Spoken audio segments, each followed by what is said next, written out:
بسم الله الحمد لله الصلاة والسلام على رسول الله صلى الله عليه وسلم وبعد إلهي سبحانه وتعالى مهضله إلهي سبحانه وتعالى سوى كان مساجد كان كويديا إن المحاضرة ما تكغيب قادنو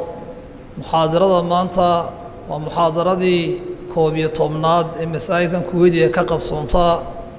وحمانت نومرتيا شيخنا محمد هيبي الشيخ محمد هيبي وإننا هذه دونا عوانك محاضرة وحيابها لأنه يفتلي مخاضرات كقاط كي سيجارك وإن بدن مركا لأنه امتحان إنها يستا يا شيخ إن شاء الله تعالى وكورم دونا وحن إن شاء الله تعالى هاد علني يا شيخ ووقت يسا غالي قاي نوصو هراي مانتا إن السيينة هي ترو كيبل ويكون كغيب قاطا محاضروين كينا يالف شات ويكون كغيب قاطا ayagana waan u mahad celinayaa waqtigooda qaaliga ay nasiiyeen iyo muxaadarooyinka aynu qabanayno qaybta lixaad kale ay ka qayb qaateen waxaan ku soo dhaweynayaa sheekha falyatafaddal mashkuuran ma'juura إن الحمد لله نحمده ونستعينه ونستغفره ونعوذ بالله من شرور أنفسنا ومن سيئات أعمالنا من يهده الله فلا مضل له ومن يضلل فلا هادي له وأشهد أن لا إله إلا الله وحده لا شريك له وأشهد أن محمدًا عبده ورسوله يا أيها الذين آمنوا اتقوا الله حق تقاته ولا تموتن إلا وأنتم مسلمون يا أيها الناس اتقوا ربكم الذي خلقكم من نفس واحدة وخلق منها زوجها وبث منهما رجالا كثيرا ونساء واتقوا الله الذي تساءلون به والأرحام إن الله كان عليكم رقيبا يا أيها الذين آمنوا اتقوا الله وقولوا قولا سديدا يصلح لكم أعمالكم ويغفر لكم ذنوبكم ومن يطع الله ورسوله فقد فاز فوزا عظيما أما بعد فإن أصدق الحديث كتاب الله وخير الهدي هدي محمد صلى الله عليه وسلم وشر الأمور محدثاتها كل محدثة بدعة كل بدعة ضلالة وكل ضلالة في النار أعاذني الله وإياكم من الفتن والضلالات إخواني في الله السلام عليكم ورحمة الله وبركاته ugu horeynba ilaahay subxaanahu wa tacaala ayaa mahad leh allaha nicamka badan inoogu deeqay nicmooyinkaasi oo aan koobitaan lahayn nicmooyinkaasi oo ay kow ka tahay nicmada weyn ee islaamnimada muncimkii iyo allihii inoogu deeqay ayaa inoo sheegay inay tahay nicmo alyawma akmaltu lakum diinakum wa atmamtu calaykum nicmatii ورضيت لكم الإسلام دينا ما أنت دينتيني دين لما يستريبا الله سبحانه وتعالى نعمة دي بان دوشين لكتا ميالي إسلامي مرة علي دي كلا نغضي ونعمة مضن إلهي سبحانه وتعالى إنه إن بدن وقم هذا نغنو ألنا إنه يديسنا سبحانه وتعالى إنه نقصه إلهي إنه وقم هذا قينا سبحانه وتعالى إن سوق عرسيي بشهر رمضان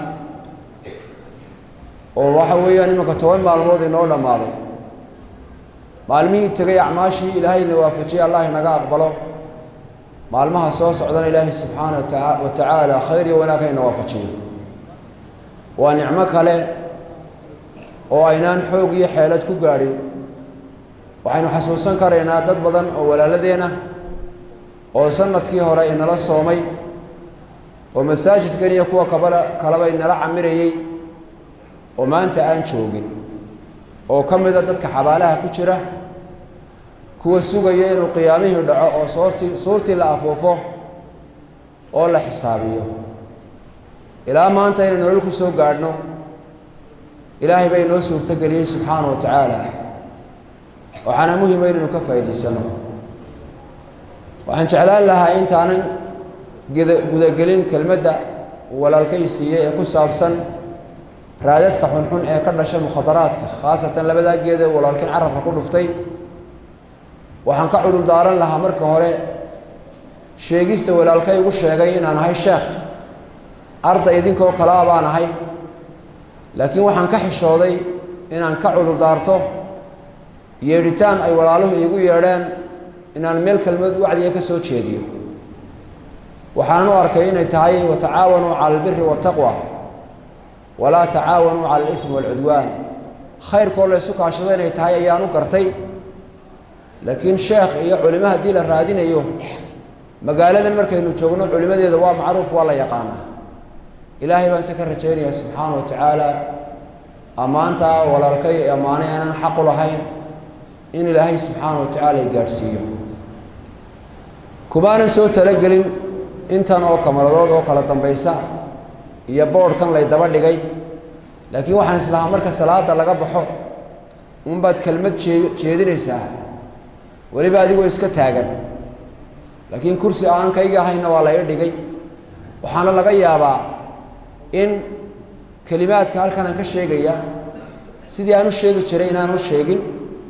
waayo fadhi kursi weyn baa la ii dhigay sheekh baa la igu sheegay kamaradina way soo hor taallaa ilaahay baan se ka baryaya subxaana wa tacaala inuu itoosiyo oo halka munaasibka ah igaga hagaajiyo walaalayaal masjid baynu isugu nimi goobaha la isugu yimaado goobaha ugu qiimo badan weeye rasuulkeennuna calayhi salaatu wasalaam xadiis saxiixa waxa uu ku yidhi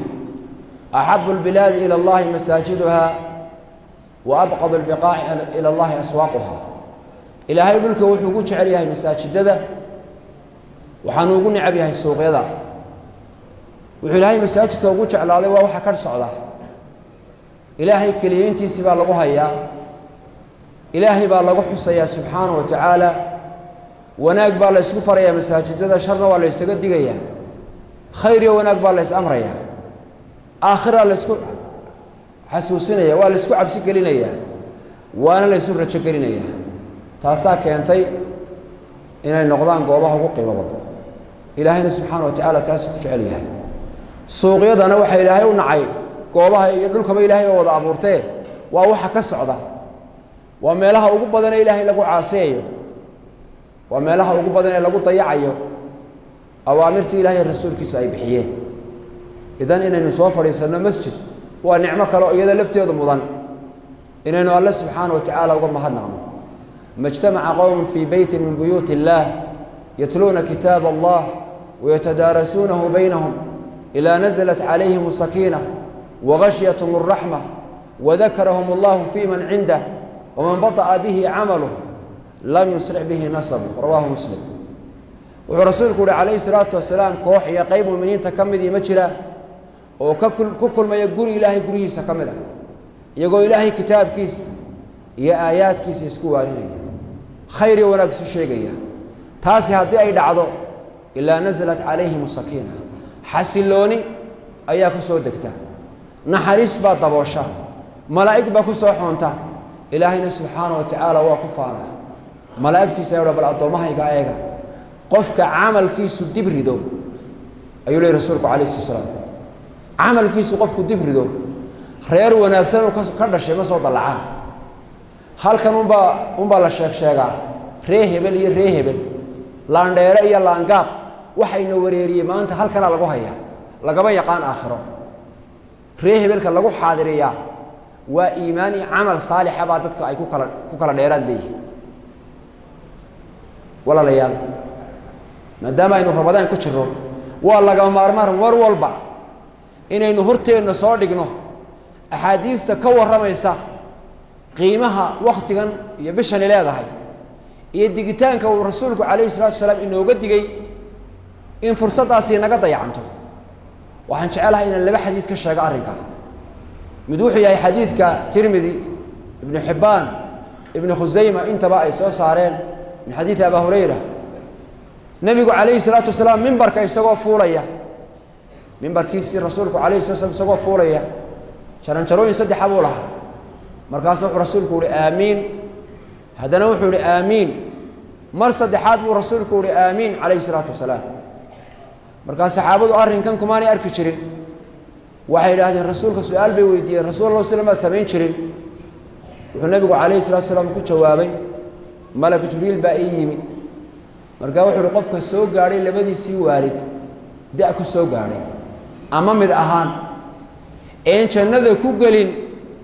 kaa ilaahay subxaana wa tacaala ha fogeeye aamiin dheh sankiisu ha boorhoobo ha fogaado oo alle ha fogeeyo aamiin baan nebigu rasuulku uhi calayhi salatu wasalaam ka wax habaarayaa waa malag waa malaku jibriil ka aamiin lihina waa nebi maxamed calayhi salatu wasalaam halkaa waxaad ka fahamtay habaarkaasi mid dhulka u dhacaya inaanu ahayn qodobka labaad qofka lagugu soo aqaaday haddaad nebi maxamed tahay calayhi salaatu wasalaam oon kugu salliin allahuma salli calaa muxamed wacalaa aali muxamed kama sallayta calaa ibraahim wacalaa aali ibraahim innaka xamiidun majiid allahuma baarik calaa muxamed wacalaa aali muxamed kama baarakta calaa ibraahima wacalaa aali ibraahima fi lcaalamiin innaka xamiidun majiid ka lagugu soo aqaaday en kugu salliin kaana sankiisu ha boorhoobo ha fogaadee aamiin dheh aamiin baa nebigu rasuulku uhi calayhi salatu wasalaam ka saddexaadi waa maxay man dakhala calayhi ramadaan uma insalakha qabla an yukfara lah qof rabadaan u soo gashay oo rabadaan ay ka baxday isagoo loo dembi dhaafay soon qura uu qofku intuu soomay cunadii cabidda iska daayey arrinta kuma ega soonka inta u fududi waa in cunadii cabidsu la iska daayo rabadaan qofee u soo gashay oo aan loo dembi dhaafin oo ay ka baxday isagoo loo dembi dhaafin subxaana allah kuwa alla inagama dhigo xadiiskaasi mar walba baaraka allahu fiikum inuu horteenna yaalo wey si aynu uga feejignaano si soomkeenna u noqdo soom xaqiiqo ah soomkii la doonayey soomkii qofku ishiisa iyo dhegtiisa iyo ibtiisa iyo afkiisa iyo adinkiisuba uu soomi lahaa xadiiska kale wuxuu yahay xadiiska imaamu axmed iyo tabaraani baa soo saareen ee saxiixa ah ee rasuulku uhi calayhi salaatu wasalaam ruba saa'imin xaduhu min siyaamih ila aljuuc waalcatash wa ruba qaa'ibin xaduhu min qiyaamih ila sahr badanaa qof sooman oo soomkiisii aan ka helaynin waxaan haraad iyo gaajo ahayn wuu sooman yahay laakiin haraad iyo gaajo ma haya ajri ma jiro badanaa qof taagan oo soo jeed waxaan ahayn aan kororsanaynin axaadiista ay kuwa la midka waxay inooga digayaan cibaadadeennu inay noqoto cibaado qalfoofoon ruux lahayn cibaado aan ina xidhin oon ina hoggaamin oon xumaha aan inaga joojin waxay arkaysaa qof sooman oo beerka dhulka ku haya oo salaadaan u kacay qof sooman oo dubnad ciyaaraya mid sooman oo laadhuu ciyaaraya mid sooman oo intuu halkaa dariiqaa maro ilaa garoonkii sii socda oo leh koobkii rabadaantaa socda koobka rabadaanta waa maxay ma jecli halkaa aynan sii dhaafiyo koobka rabadaanta waa masjidka lagu nagaado waa inuu qofku misxafka qaato waa inuu khayrkii wanaagga dhegaysto waa inuu nafta xakameeyo haddaan u soo noqdo mawduucan walaalkeyni siiyey musiibadani waa musiibo ina haysata oo ay ka markhaati kaceen musiibada mukhadaraadka macnaha waxyaabaha maandooriyaasha mukhadaraadka waxyaabaha maandooriyaha marka laga warramayo innaga waxa si gaara inoogu badan oo ay tahay in badan si gaara looga warramo qaadkii sigaarka marka qaad iyo sigaar laga warramayo ama mushkiladoodii musiibadoodii la sheegayo macnaheedu ma aha dadka isticmaalaa la necab yahay ma aha kuwa ka ganacsadaa la nacay ma aha waa la xijecelo la xijeclaynayo duulimaad laguma aha laakiin waa loo danaynaya waa looga naseexaynaya jariir ibnu cabdillaahi wuxuu leeyahay baayactu rasuuli illaahi sala allahu calayh wasalam calaa iqaami salaa wa itaa'i zakaa wa nisxu likulli muslim diinta markaan soo galay waxyaabahan kula heshiiyeen tawxiidka markii aan la imid nebiga calayhi salaatu wasalaam aan kula heshiiyey inaan salaada oogo iyana zakada bixiyo iyo muslim kasta inaan naseexeeyo waxyaabaha rasuulku kula heshiiyey bay ahaan buu leeyahay waa looga naseexaynaya wanaagga iyo khayrka qofka lala jecel yahay loo sheegayo qalbigiisa inay degto ilaahay unbaa haya tabaaraka wa tacaala musiibada maandooriyayaasha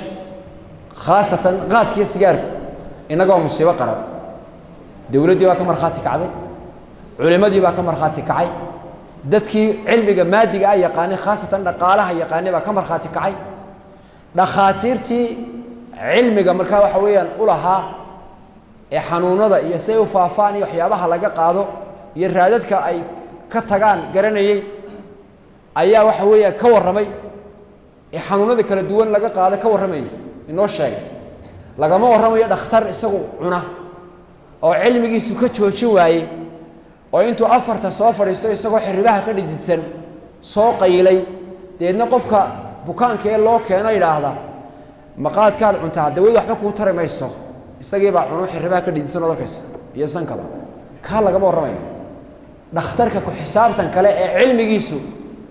uu ka joojiyey markaa wax weeyaan geedkan dhalasho ahaan geedkan waa geed Ethiopia inaga yimid Ethiopia yaman buu ka baxa wadamadu ka baxa kamida innaga salaan wadankeena ka bixi jirina akhiran waqti dab u yimid culimadu markay ka warramaan waxyaabaha la cuno afar qaybood bay ka u qaybiyaan shay wada dheefa macnaha wada waxtar ah iyo mid waxtarkiisu waxyeeladiisa ka badan yahay iyo mid wada waxyeelo ah oo wada dhibaato ah iyo mid dhibaatadiisu dheeftiisa ka badan tahay labana waa xaraam bay labana waa xalaal ka wada dheeftii waa xalaal bay dhahdeen ka dheeftiisu dhibaatadiisu ka badan tahayna waa xalaal ka wada dhibaatadii waa xaraam say culimadu inoo sheegeen ka dhibaatadiisu ka badan tahay dheeftiisuna waa xaraam khamriga markii ilaahay subxaanahu wa tacaala ka warramayay iyadoo marxalado kala duwan la soo mariyey waxyaabaha lagu cileeyey inay dhibkiisu uu ka badan yahay dheeftiisa suuratu naxli maar waxaa ilaahay yidhi subxaanahu wa tacaala wa min thamaraati النakhiili wاlacnaabi tattakhiduuna minhu sakaran warisqan xasana midhaha nakhiisha waxaa ka samaysanaysaa arsaaqad wanaagsan iyo wax lagu sakhraamo dee laba isu dhigmo maaha labadaas shayga arsaaqada wanaagsan ee hunguri markale waa wax wanaagsan haddana waxaa la sheegay oo ka dambeeyey wax lagu sakhraamo waxaa ka mid ah aayaadka ilaahi subxaanahu wa tacaala uu kaga warramay yaa ayuha aladiina aamanuu laa taqrabu الصalaata waantum sukaara xataa taclamuu maa taquuluun salaadda ha u dhowaanina markaad sakhraansan tihiin waa intaan la xaaraantinimeyn khamriga intaan la xaaraantinimeyn wey khamri lama yidhaaho qura kaa qur-aanka lagu sheegay macnaha waxa weeyaan ay dadku u yaqaanaan shay kasta oo lagu sakhraamaa khamriya oo caqliga bedela ilaahay wuxuu leeyahy subxaana wa tacaala ha u dhowaanina idinkoo sakhraansan salaada idinkoo heedada iyo ceerceera oo aan garanaynin waxaa ku hadlaysaan iyo ficilkaa samaynaysaan markaana waqtigiisii baa soo yaraaday oo markuu qofku cabo dee mudduu sakhraansanaanaya salaadiina adoo sakhraansan ha u dhowaan baa leeyahy markaaba dad baa ka joogay ilaahay subxaana wa tacaala mar kale wuxuu uhi yas'aluunaka can alkhamri waalmaysir qul fiihimaa ismun kabiir wamanaaficu linnaas maxaa ku sii xiga wa ismuhumaa akbaru min nafcihimaa khamrigiyo khamaarkay ku weydiinaya waxaad ku tidhaahdaa rabbi yihi subxaana wa tacaala qul fiihimaa ismun kabiir dembi weyn baa ku jira qul fiihimaa ismun kabiir wamanaaficu linnaas xoogaa dheefaana dad baa ka hela wa ismuhumaa akbaru min nafcihimaa dhibaatadoodaase ka badan dheeftooda maanta marka qaadkii sigaarka la soo qaado dadka qaar waxay dhahdaan dad baa guryo ka dhistay caruuraa laga biiliya waa run laakiin haddii qoys laga biiliyo 8 qoys oo kale ayuu galaaftay marka shay la qiimeynayo dheef cid qudhiyo hesho lagama warramayo in qoys qabo qaran looma baabiyo bay tiraa Soomaalidu haddii qoys keliya wax soo galaya dheef soo galayso oo qaranku baaba'ayo qaranka ma waxa loo baabinayaa dheef qoys helo looma baabinayo dhibaatadiisa ka badan baa ilaahay subxaanahu wa tacaala dheeftiisa aayadda haddaba isugu laabtay waxay tahay yaa ayuha aladiina aamanuu inama alkhamru waalmaysiru waalansaabu waalazlaamu rijsun min camali الshayطaani faاjtanibuuhu lacalakum tuflixuun dadkii iimaanka laga helay khamriga iyo khamaarka waa wasakh waa nijaas ka fogaada baa ilaahay subxaanahu wa tacaala shaydaanku wuxuu doonayaa inuu idinku soo bererixiyo inuu jidka xaqa ku dhawabo inuu dhikriga ilaahay iyo salaada idinka leexiyo ikhwaani fillah markaynu waaqicina u soo noqono maanta mujtamaceena musiibada iyo mushkiladaha bahalka labada geed ku haya wax la koobi kara ma aha dhinac walba way taabatay dhaqaalihii bay taabatay oo akhlaaqdii buu taabatay oo cibaadadii ayuu dhibay oo amnigu wax yeelay oo qoysasku baabiyay oo dad baa ku waashay fara badan oo dariiqada maraya intaas oo cilaaj baa wadankeena ka furan oo aan hore inaanu lahaan jirin walaalayaal qaadkii sigaarku waa laba geed oo khabiis ah sifaadka nabi maxamed lagu soo saaray calayhi salaatu wasalaam ee quraanka ilaahay kaga warramay wa yuhillu lahum at-tayyibat wa yuharrimu alayhim al-khaba'ith wuxuu xalaaleeyay rasuulku calayhi salaatu wasalaam dadka waxyaabaha uu guri mar kale ee tayyibaadka ah ee wanaagsan ayuu u xalaaleynaya wuxuu ku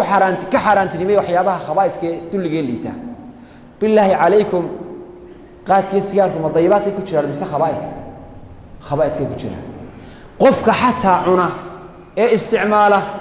ama ka dabaagiisa sadaba fadhiya haddaad weydiiso markuu si caadi u jawaabayo inuu khabiith yahay ka marxaati kacaya haddaanu murmaynin haddaad tiraa ma tayyibaadku ku jira oo miyaad la jeceshahay ooridaada inaad u geyso miyaad la jeceshahay hablahaaga miyaad la jeceshahay inamadaada ma intaa midna lama jecla qofka ka run sheegaya waxa laga yaabaa inuu dhahdo annaguna baabiye aabba iska ilaaliya laakiin waanadaadu haddaad cunto waalidka caruurta aad ka waaninayso waana dalooshay noqonaysa maxaa yeelay waxaanaad adiguba samaynayn inaad dadka kala farto dee ma qaadanayaan dadku qur'aankana waxaa ilaahay ku yidhi ata'muruuna annaasa bilbiri watansawna anfusakum wa antum tatluuna alkitaaba afalaa tacqiluun ma dadkaad wanaagga faraysaan idinkuna waa ka tegaysaan miyaa kitaabkii idinkoo akhriyaya caqli miyaydaan lahayn qofku isagoo takhsiinsan oo buufinaya inuu dhahdo aabbo adiguna ha cunin sidee u muuqataa inan yar baa soo qaatay daba sigaar oo aabbihii baktiyo bahalkeena lagu baktiyo uu ku baktiyey soo haashtariga muuhayn kaasoo soo qaato markaasuu dabka ku soo dhaji deedna hooyadii baa aragtay isagoo sidaada hayoo buufinaya sidii aabbihii ilaan ubadku aabbahay eeganayaan waalidka eeganayaan waa tusaale afka intaynu ka sheegayno waxa ka badan oo ka saamayn badan inta ficilkeenu iyo waxaynu samaynayno ay ku daynayaan baa ka badan sidaa yeela waxa ka saamayn badan waxa agtooda lagu samaynayo ilmihii yaraabay dhirbaaxa ku dhufatay ka tuurtay oo tiri ish weeyaana tuur isagoo ooyo ilmadu dareeraysay buu hooyo waa ishtiyaabo aye ishtiyaabo aabbuhu eeganaya labadaa geed culimadu waxay ka warramaan diintu waxay u soo degtay arrimo shan inay u soo degtay ka warram oo la idhaahdo arrimaha daruuriyaadka ee shanta ah ilaalinta diinta ilaalinta nafta ilaalinta caqliga ilaalinta dhegta iyo sharafka shantii arrimoodba labadaa geed midna waxba umay hambayn diintiisibuu qofka baabiinaya oo wax khabiithoo liituu qofka cunaya oo loo diiday markuu kaa cuno u isweydaarto wuu isweydaaranaya qofka caqligiisi baa isbeddelaya qisas baynu ka warrami doonaa marka dambe dhowra haddii alla idhaa xagga dambe isbeddelaya caqligiisi baa isbeddelaya oo u isweydaaranaya cibaadadiisii wuu la dagaalamaya oo agarka dadka bahalkaa isticmaala cibaadada waa ku liitaan nin iyo dhif dadaal badan wada mooyaane lana mid maaha qofku markuu ka xorobo bahalkaa mar alle markuu iska daayuu garan karaa maalkii halkuu la tegey waddankanaynu jaarkanaaba waxay soo saareen dhaqaaluhu meeshuu ka soo galo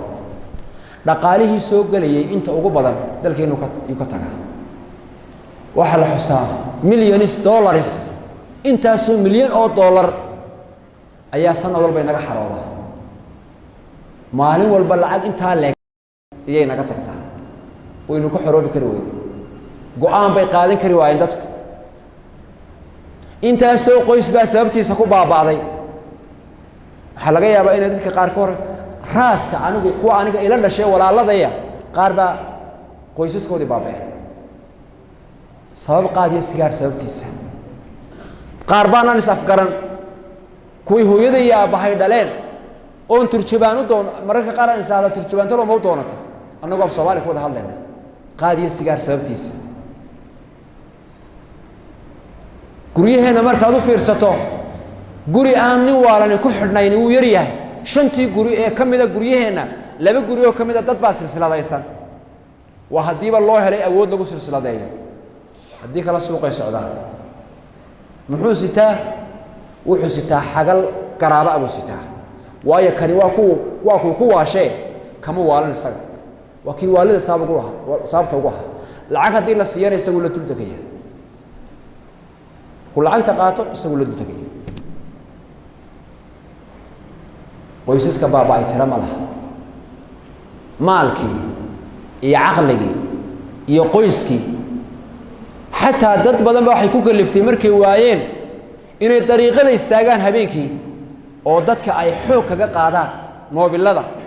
iyo xoogaaga masaariifta la caraabayaan si berri ka maalin khamiis iyo jimcaha u qayino ilaa halkana looga yeedhaya ka dhakada weyn loo makun baad weeday haddaad ku weydayna ma kaartaad weeday kaartadiiba wada markaa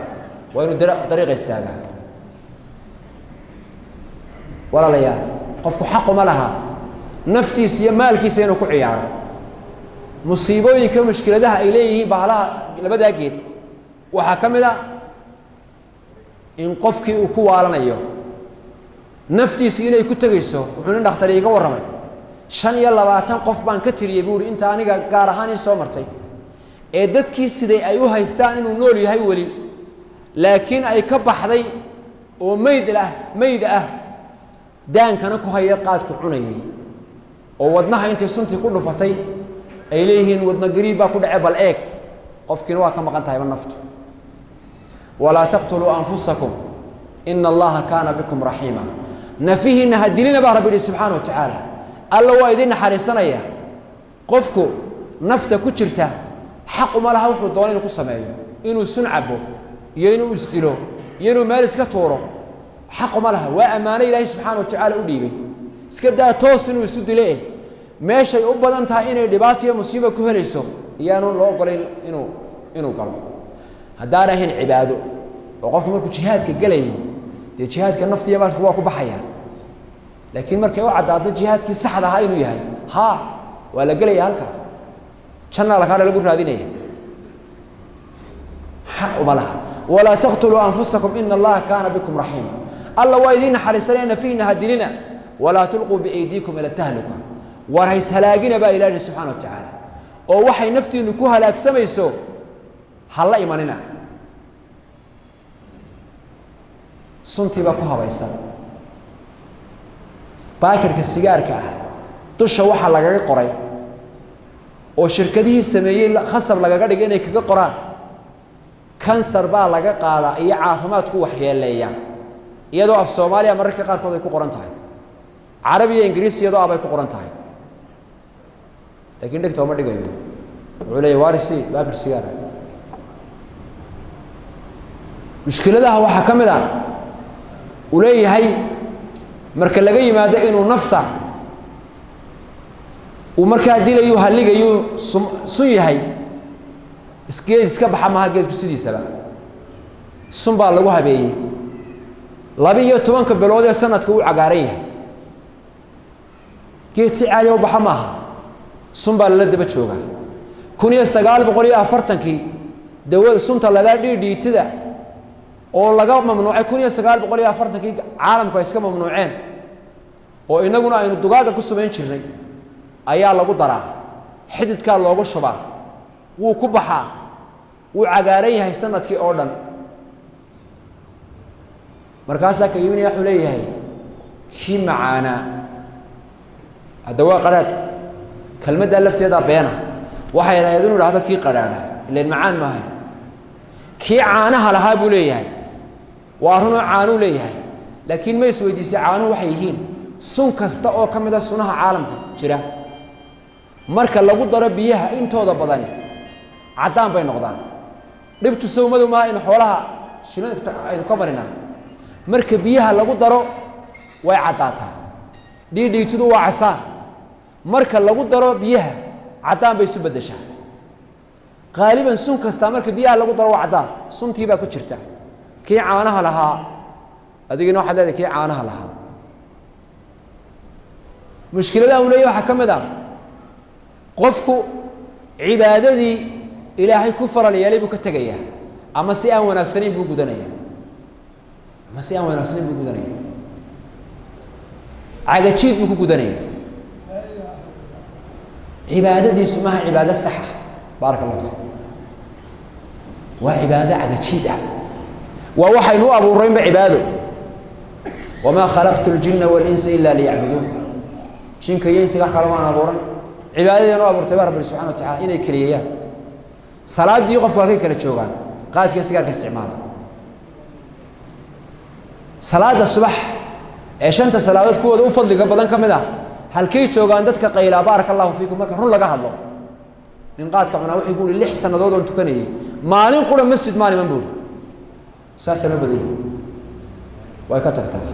أفرو بتكذا نك الددا وجود ذلك بدل وكسح له وقت جي ولها قفكم إلا يسويدين يا قيامها إن بدنوا كم ذا وح كل مية قاد بوفرديا أما يسقور هذين يا أما قادر ذي سي يهود لأنتي وكقاضي أيو مركا وحويا لا يلدريها وقد مركا dadka bahalka isticmaala ayuu isticmaala marka inuu hoos ugu daadagnay dadkeenu wax ku fahmayaan mar alla marka bahalka la soo qaato waa la wada hadlayaa majliska inta 30 haday fadhiyaan waa la wada nin walba uu hadlaya war waa sidii hadaad wadiisato maxaa dhacay wuxuu leeyahay bahalka wali lagu dhibqin hadaad isleedahay marka ku dhibqa dadka caadi noqonayaan waqti kale aad soo maraysaa 30 ama 40 ama 20 meeshii fadhiyay waa la wada aamusay nin qura oo kelmad lici kara ma jiro oo haddii salaamu calaykum tira salaamta ka qaadi kara waayo wadnihii buu gaaray qofkii uu dirgalaayay haddii tira war maxay yiraahday nin qura idinka kamid yihiin ma hadlayee wuxuu leeyahay nagu dhibqay oo dhibqay hadhow wad xaalad kale ugu imanaysaa war maxaa ku helay oo igu badgo ay ku leeyahay qofkii dhamaa ee mas'uulka ahaa ee dal iyo dad iyo diin iyo ummadi wax ka sugaysay bal hadda wuxuu ka dhamaan laayay oo fiirso markii ugu horeysay wuxuu ri maanan qaniinin oo saasan la buuqayna kolkii kalena wuxuu uu nagu dhibqay mar saddexaadkii baad soo marsay isagoo nooc kale wuxuu igu barqay kowda habeenimo ama labada habeenimo ayaa shanqadhiisa maqashay war maxaa ku helay xilligan ku wada wuxuu leeyahay kooshinkan gaari waan mirqaam goor dambe oo waxa weeyaan subaxoo la kala saqa tagay oo 10 iyo 11 ay tahay ka isagoo hamaasanayso dhacas maxaa ku helay wuxuu leeyahay waa qaadiro waa indhihi shalay goor mu caadi yahay waa qof goor mu aakhiradiisa iyo adduunyadiisa iyo ummadiisa iyo dalkiisa iyo diintiisa u shaqaysanaya waqtigu dilaa wuxuu rasuulku warramay calayhi salaatu wasalaam xadiidka tirmidhi xasanka su'aala afar qofka ilaa la weydiiyo gomadiisa inay dhaqaaqeen maalinta qiyaamaha لا تزول قدم عبد يوم القيامة حتى يسأل عن 4 عن عمره فيما أفناه وعن شبابه فيما أبلاه وعن ماله من أين اكتسبه وفيما أنفقه وعن علمه ماذا عمل فيه كما قال رسول الله صلى الله عليه وسلم أفر سؤالون قفك إلى لويديو سواب كتشوابه قموده سدقاق ما ينقف كستا ما أنت قيامه كو حكا عمري قاقي ما حد كسور دميسته ما حد كسور عريسته المها يريسقو قروح بدن بودشا isagoo cad buu dhashay xataa wiil iyo gabadh ba daruurta u eeg halkana lagu wada madoobaaday oo lagu wada cireystay oo lagu soo gotay maxaa lagu gotay maxaa lagu cireysanaya ma dhabeenu ku cireysanayna iyo balwad oday 80 jiro ilkuhuna ay madoobaadeen oo dhuxula yar yar noqdeen ayaa nin ku leeyahay adeer maxaa ilkaaga san u galay wuxuu 60 sanadood baan qaylay adeer qaadkii ba saay kale oo ku faanaya سؤاش اللي عمري ما حد كسر دميس ما حد كسر عريستي وقت جي قاد كلا جو قاتي السجار كي يجري هذا ee ka macaanta la hayay habeen kaama tagin ma waqti qofku ku farxaya mise waqti ka murugoonayo dhalinyarnimadaada iyo waqtigii noloshaada u qiimaha badnaa gaar ahaan maxaad ku qaadatay su'aal baa yadna ka imanaysa imisa saacadood baa loo fadhiyaa qaadka 8 saacadood ama 5 saacadood ama 6 saacadood rabadaan baynu ku jiraa mar alla marka la soo afuro dadka aan balwada ku imtixaanaynay masaajidku kulkiiba imanaya qofkii maqribkii buu tukanaya koob shaah xoogu soo cabaya cishaayigii buu soo noqonaya taraawiixdii buu ku xijisiinaya wax yar ka bacdi uu seexanaya laakiin qofkii qaadka cunay ka waran hadduu dadaalo salaada maqrib la tukado wuu iska fadhiisanayaa wuu soo qaatayba waa habeenadii oo qiimaha lahaayo waa la nooleynaya waxa weeyaan inoo soo qaada ayaa ka dhacday deedna shawaaricda lagu soo jeedaa oo waadiga arkay iftiinka iyo leerka ka baxay aaway cibaadadii aaway taraawiixdii aaway salaadii aaway quraankii aaway nasashadii aaway rabadaantii aaway fursadii qiimaha lahayd ee dad badan ka luntay oo soo gaaray way dayacantay halkaasaa ilaa suxuurta labada habeenimo ama saddexda habeenimo waqtigii suxuurta hadduu intuu suxuurto masaajidka yimaadee masaajidkiina ma jiro mar alla marka la daakiro ayuu intuu iska tufa ayuu markaana ka seexanay waqtigii saas u dayacmay waana kaa su-aashu ka imanayso maxaad ku dayacday waqtiga ku bixisay dhallinyarnimadii iyo aad ku soo ceraysatay halkeed ka keentay xoolahaad heshay maxaad se ku bixisay xoolahayga waxaan doonaan ku iibsan karaa abadan waatay ku yidhahdeen shucayb qoomkiisii qaaluu yaa shucayb asalaatuka an natruka maa yacbudu aabaa'una oo nafcala fii amwaalina maa nashaa ma tukadkaaga iyo salaadaada waxay ku faraysaa inaanu ka tagno asnaamtii aabbayaashii caabudaya xoolahayaga waxaanu doonaanu ku samayn karraa haggee suurtagal ka tahay qofku xoolihiisa wuxuu damaysa waa ammaane laynoo dhiibo oo laisweydiinayo xaggeed ka keentay eed marka hore ka urursatay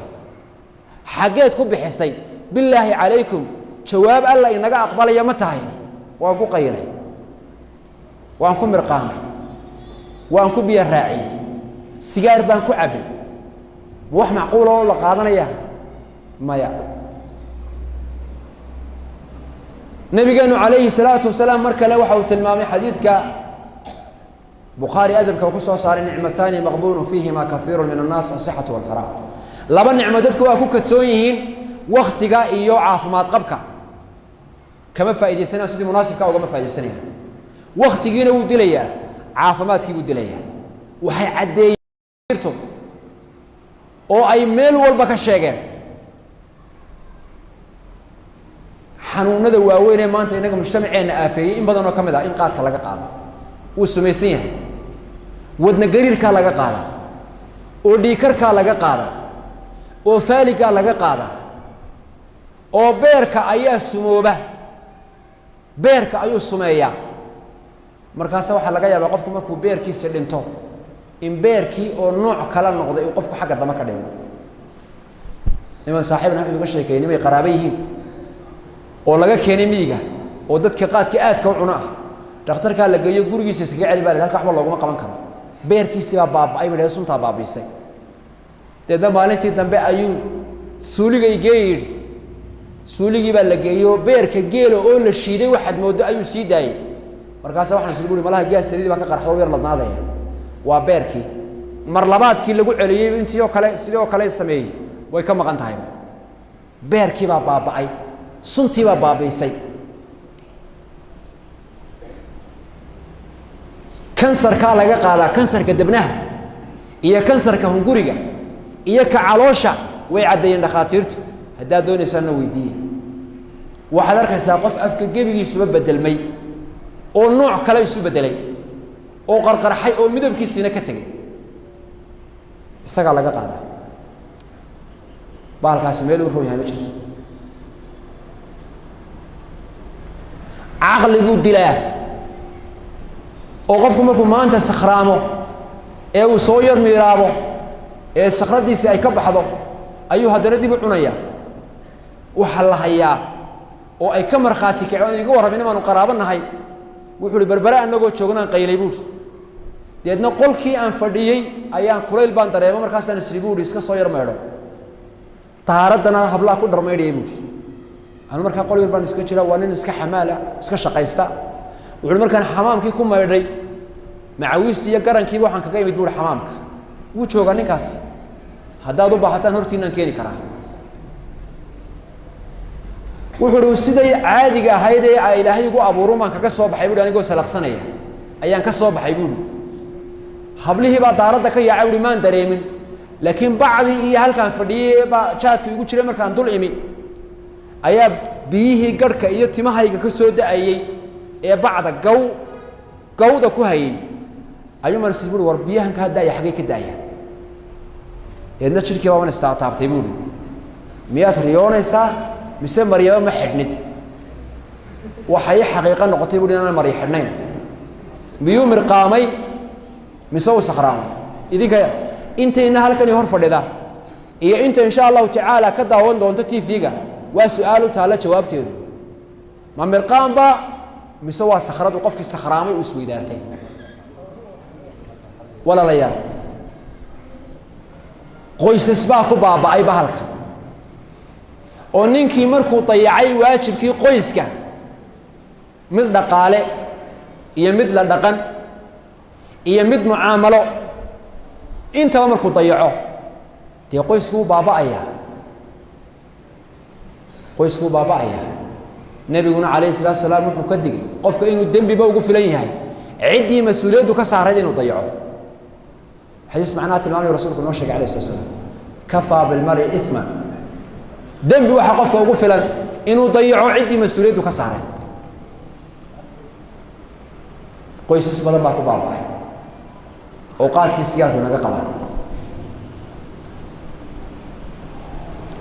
walaalayaal wuxuu dilaa oo baabiya maalka horena waa u sheegay maalkeeni halkaas u maray haddaynu maanta iska dayn lahayn oo dadku ay ka go'aan qaadan lahaayeen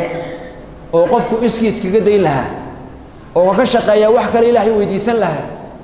ilaa qofku mar alla marka la yiraahdo war bahalka ay iska dayno dadku waxay yiraahdaan dad baa laga masaarifeeyaa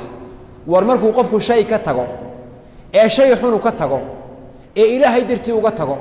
ee niyad wanaagu kaga tago wax ka wanaagsan baa Ilaahay ugu bedelaan nabiga ka warramay kaleey salaam shaqooyinka la qabto laga shaqeeyo ku ugu adag buu kamid yahay habeen oo dhan qofku saamil leeyahay marba dhinac baad u rogaysaa mar biyaad ku rushaynaysaa mar jawaan baad huwinaysaa mar dadkaad u xayeysiinaysaa mar waxaan ahayn baad ku sheegaysaa marba nooc baad u dhigaysaa mar halku yaalay meel aan ahayn baad ka qaadaysaa mar hilaaca laga qarinaya mar waa la soo qadimaya mar qofku masan maayo hawlaha la qabto kuwa ugu adag buu kamid yahay man taraka shay'an lillahi awadahu Allahu khayran minhu qofka shay ka taga ee Ilaahay daraadii uga taga Ilaahay wax ka khayr badan buu ugu dooriyaa buu rasuulku kaleey salaam waana macruuf hadaa u haysataan in la iska dayn karin dadka qaar waxay ka xishoodaan markuu qofka qaadka laga hadlayo ninka qaadka iska daayay cunu jiray inuu dhaahdo anigu waan cunu jiray tii horta lagu faani maayo waan cunaa wax lagu faano maayo wax laga xishoodo laakiin marka dadka laga waaninayo in la dareensiyo inuu yahay shay laga xoroobi karo anigu labada geed baan isticmaali jiray qaadkii sigaar ilaaha boqorka baa iga daweeyay subhanahu wa ta'ala waxana saabi igu ahaa ilaahay dambigiisa iyo dambigii waalidiintiisa ha dhaaf darajaadka jannada u sareeyana ilaahay subhanahu wa ta'ala ha gaarsiiyay sheekhayga sheekh maxamed umar dirir oo aan tafsiirka ka dhigan jiray anigoo cunaa fadhiistay tafsiirka markaas waxaanu soo maray aayaadkii inuu khabiith yahay ka warramay dambigiisa iyo dambigii waalidiinta ilaahay ha dhaaf sheekh maxamed sheekh umar dirir markaas oo quraanka akhriyo qaaliban inta badan waan xasuustaa abaal aanan gudi karin buu ii galay wuxuu saabigu ahaa inaan iska daayo labada geed ee liita wuxuu saabigu ahaa inaan fahmo Ilaahay subhanahu wa ta'ala kitaabkiisa quraanka kariimka waa la iska dayn karaa waana fududahay markuu qofku niyad iyo go'aan wanaagsan la yimaado go'aan wanaagsan qofku markuu la yimaado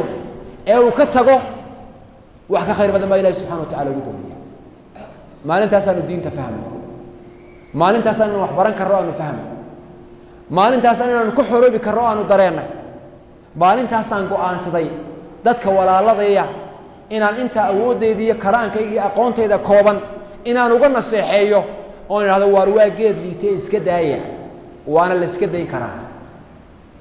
inta badan bisha Ramadaan aad baa looga hadlaa sababtu waa maxay waa fursadaha ugu qiimo badan oo qofku ka xoroobi karo ee la iska dayn karo bisha Ramadaan ba kamid walaalayaal caqligu dilaayo waa lagu waashaa oo dadka cilaajada ku xidhan qaar badan oo kamid ah marka halka dadka loogu geeyo dadka cilaajada jooga waxay yiraahdaan war qofku haddii marka qaadka la xidho dad badan baa caafimaada laakiin markuu noqday suuqa lagu soo daayay hadduu haddana halkii ka miiso dee waa sidii uun xaalkiisu qof kasta oo caqli leh oo wax fahmaya xumaanta labadaa geed ay leeyihiin way iska muuqataa waxaan isleeyahay fursaddii bahalkaa ka hadalkiisa iyo xumaantuu leeyahay oo la sheego intii loo baahnaa lagama hadal goobihii looga baahnaana lagagama hadal dadkii ehelka u ahaa inay ka hadlaana kamay hadal dadka anigu shakhsiyan aan danisanahay inaanay fursad siinin fursaddii laga doonayey ee markaa waxa weeyaan wax lagaga qaban lahaa waa dadka iclaanka ka shaqeeya boqolkiiba 95 may siinin oo kamay hadal oo umay bayaamin dadka waxyeelada bahalkaasi leeyahay tira kooban ayaa ka hawlgashay oo uu ka mid yahay qolada TV-ga True Cable TV ilaahay shaqaalaha iyo dadka maalqabeenka ah ee leh iyo mulkiilayaasha miisaanka xasanaadka Allah ugu daro dambigooda Allah ku dhaafo intaan ka warqabo muxaadaraadka diiniga ay mawaadiicda noocaasa si bilaash bay ku duubaanay ku sii daayaan ajrigana halkay ka qaataan ilaahay subhanahu wa ta'ala bay ka doonayaan miisaanka xasanaadka Allah ugu daro kamaani marka run laga sheego dadka iclaanka ku hawlan waxyaabaha kale say uga hadlaan oo ay ka mudnayd geedka in waqti la siiyo xumaantiisa iyo sheegitaankiisa iyo nadawaadka xataa laga qabanayo iyo dhakhaatiirta in badan laga hadashiyo oo culimada in badan laga hadashiyo oo dadka dhaqaalaha ku takhasusay in badan laga hadashiyo oo dadka waaya aragga isticmaali jiray ee iska daayay in badan in laga hadashiyo kamaani hadashiyo way gacan bidixeeyeen waxaan isleeyahay asbaabta ugu waaweyn waxa kamid ah in badan oo kamid ah way cunaan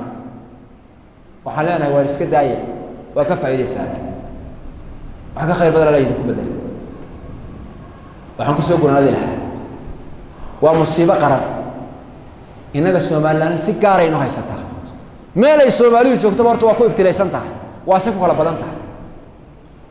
cudur Soomaalidu guud ahaan wada qaaday weeyaan qaadkii sigaarka way si ku sii kala badan tahay walaalayaal warbahalka qofka ka fayow inta badan masaajidada laga hadlaa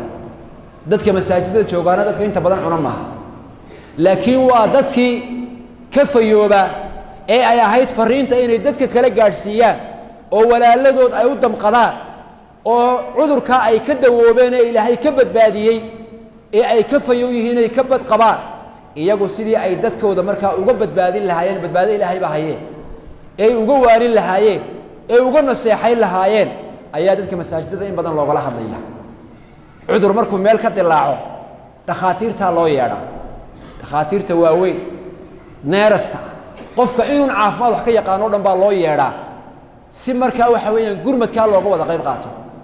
gurmadkaasi waa gurmad in loo wadayaan dadka abwaaniinta ee waxa weeyaan suugaanyahanka dadka mujtamaca cayaantooda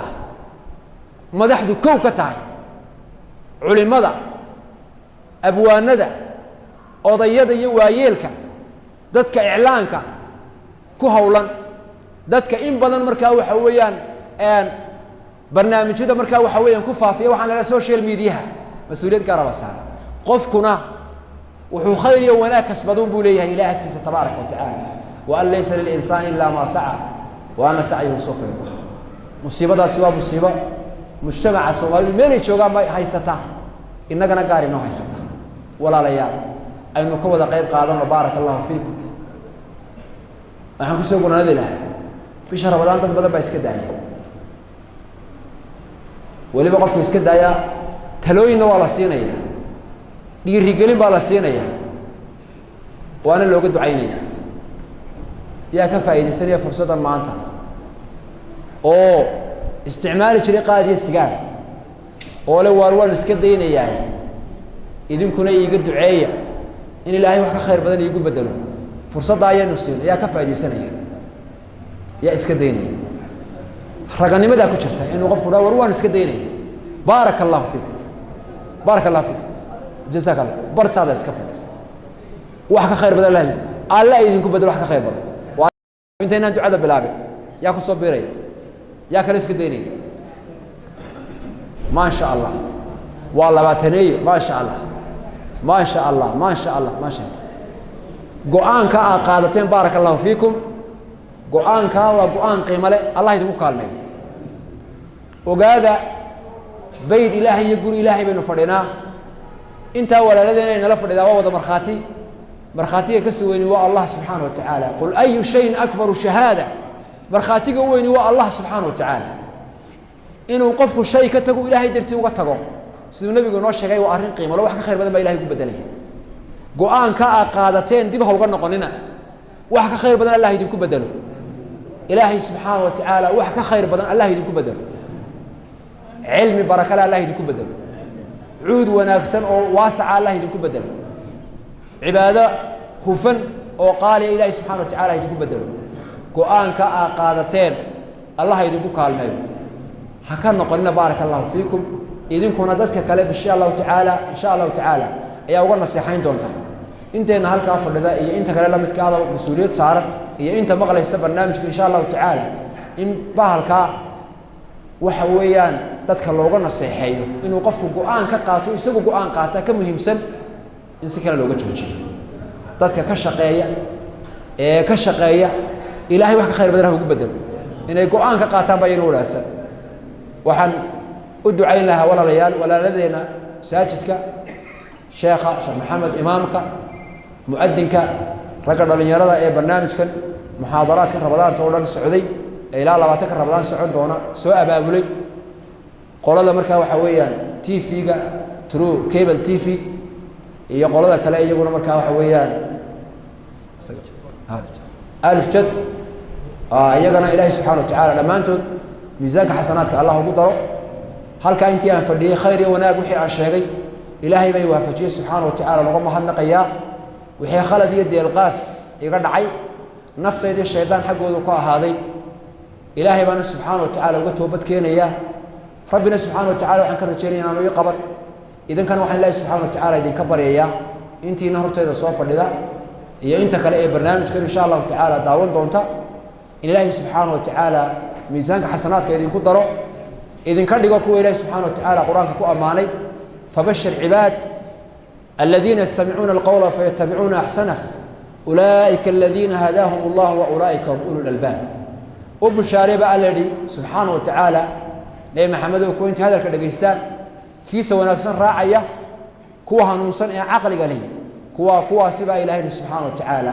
أنت أصلا تعالى هنا كسوقنا نذو إلهي سبحانه وتعالى دنبيجنا يكيوا اللي أنت ما هدافو ربي سبحانه وتعالى صوم كي صلاة الله نجا أقبله أمني جينا بتقول إلهي سبحانه وتعالى هنوصقه دتك مسلمين تعالى بعتذر إلهي سبحانه وتعالى كقاضو dadka muslimiinta ee dhibaatada dhex taala iyo colaadu ilaahay subhanahu wa ta'ala amniyeena badgeli dhexdooda Allah dhigo ilaahay subhanahu wa ta'ala walaaladeen dhintay ee sanadkii hore inala joogay Allah u naxariisto inagana ilaahay subhanahu wa ta'ala cibaadadan iyo acmaashan qiimaha badan Allah inaga aqbalo muslimka meel ay joogaan ma dhibaatada Allah ka dulqaado cid dhibaataysan muslimiinta kamida inta wanaag iyo amni haysatan ilaahay subhanahu wa ta'ala ha u siyaadiyo ilaahay subhanahu wa ta'ala waxaan ka baryayaa inuu inagu daro كوا ربي سبحانه وتعالى ونارتك حرينا يوم إلهي سبحانه وتعالى هي نقدره خاتم إلهي سبحانه وتعالى هي نوصقه علماء يدرك وحنا صوبري إلهي سبحانه وتعالى ميزان حسناتك وقدره والدين تاني دمتي اللهم حريستو كوا النور لا إلهي سبحانه وتعالى عاف ماضي عمر دار عبادة صوبا الله وافجيه انت حسن شعيرنا كسوقنا سبحانك اللهم وبحمدك أشهد أن لا إله إلا أنت أستغفرك وأتوب إليك